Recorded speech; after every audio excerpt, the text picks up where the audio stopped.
জয় শ্রীরাম। রঘুপতি রাঘব রাজারাম, পতিত পাবন সীতারাম।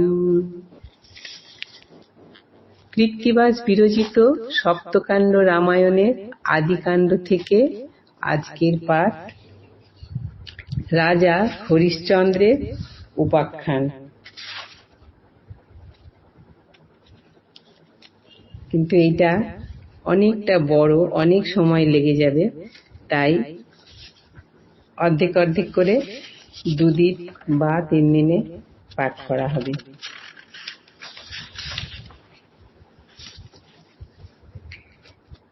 রাজা হরিশ্চন্দ্রের উপাখ্যান। হারিতের পুত্র হরিবীজ নাম ধরে, রাজা হইল হরিবীজ অযোধ্যা নগরে। হরিবীজ বহুকাল সুখে রাজ্য করে, তাঁর পুত্র হরিশ্চন্দ্র খ্যাত চরাচরে।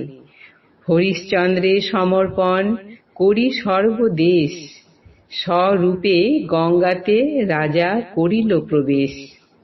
পিতৃ মৃত্যু পরে হরিশ্চন্দ্র হইল রাজা, পুত্রের সমান পালে অযোধ্যার প্রজা।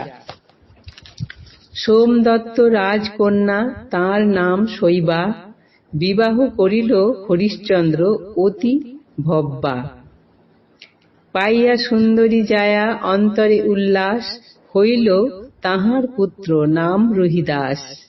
সুখে রাজ্য করে হরিশ্চন্দ্র মহিপতি, ইন্দ্রকে লইয়া কিছু শুনহ সম্প্রতি। একদিন সভাতে বসিল সুরপতি, পঞ্চকন্যা নৃত্য করে প্রথম যুবতী। নাচিতে নাচিতে বড় বাড়িল তরঙ্গ, একবার করিলে তারা তাল ভঙ্গ। দেখিয়া করিল কোপ দেব পুরন্দর, অভিশাপ দিল পঞ্চকন্যার উপর। যৌবন গর্বিতা তোরা হয়েছিস মনে, বদ্ধ হয়ে থাক বিশ্বামিত্র তপবনে। চরণে ধরিয়া তারা করিল ক্রন্দন, কতকালে হবে দেব শাপ বিমোচন। ইন্দ্র বলে বন্দী রূপে থাকো তপবনে, হবে মুক্ত রাজা হরিশ্চন্দ্র পরশনে। নিত্য রূপসীরা পুষ্প করে আহরণ, ডাল ভাঙে ফুল তোলে কে করে বারণ। একদিন বিশ্বামিত্র যে তপবনে, ডাল ভাঙা গাছ সব দেখিল নয়নে। এমন করিয়া ডাল ভাঙে যেই জন, আসিলে লাগিবে কালি লতার বন্ধন। এত বলি শাপ তারে দিল মুনিবরে, প্রভাতে কন্যারা আসে পুষ্প তুলিবারে। যেই কালে তারা আসি ডালে ভর দিল, লতার বন্ধন হাতে অমনি পড়িল। প্রভাতে আসিয়া বিশ্বামিত্র তপবনে, কন্যা সবে দেখি ভাবে অতি রুষ্ট মনে। অনেক প্রকারে সবে করিয়া ভৎসন, যথাস্থানে মুনিবর করিল গমন। হেনকালে তথা হরিশ্চন্দ্র যশোধন, মৃগয়া করিতে করিলেন আগমন। মৃগনা পাইয়া অতি ব্যাকুলিত মন, ক্লান্ত হল নানা স্থান করিয়া ভ্রমণ। মনস্তাপ পাইয়া বসিল তরুতলে, কন্যা ডাকে উচ্চৈ স্বরে হরিশ্চন্দ্র বলে। ক্রন্দন শুনিয়া রাজা গেল তপবনে, স্পর্শ মাত্র মুক্ত হয়ে গেল পঞ্চজনে। আশ্চর্য দেখিয়া হরিশ্চন্দ্র যশোধন, সৈন্যসহ নিজ রাজ্যে করিল গমন।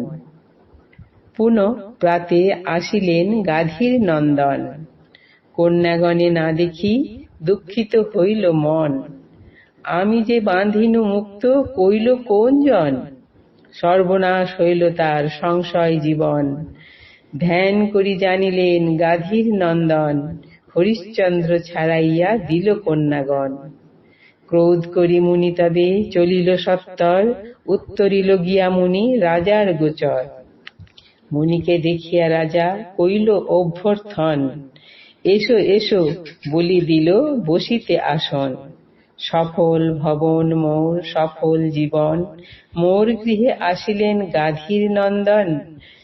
জ্বলন্ত অনল যেন বলে তপোধন, বাঁধিনু যে কন্যাগণে ছাড়ো কি কারণ? রাজা বলে, কন্যা মোরে কইল আমন্ত্রণ, না বলিব মিথ্যা প্রভু করেছি মোচন। দান পুণ্য করি প্রভু তুষি যে ব্রাহ্মণ, আমা প্রতি ক্রোধ কেন করো অকারণ?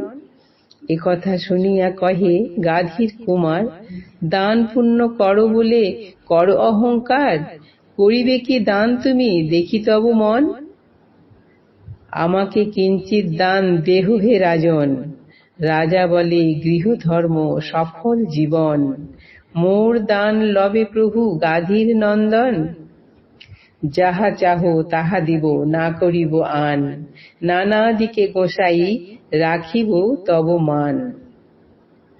মুনি বলে, দান যদি করিবে রাজন, আগেতে করভ তুমি সত্য নিবন্ধন।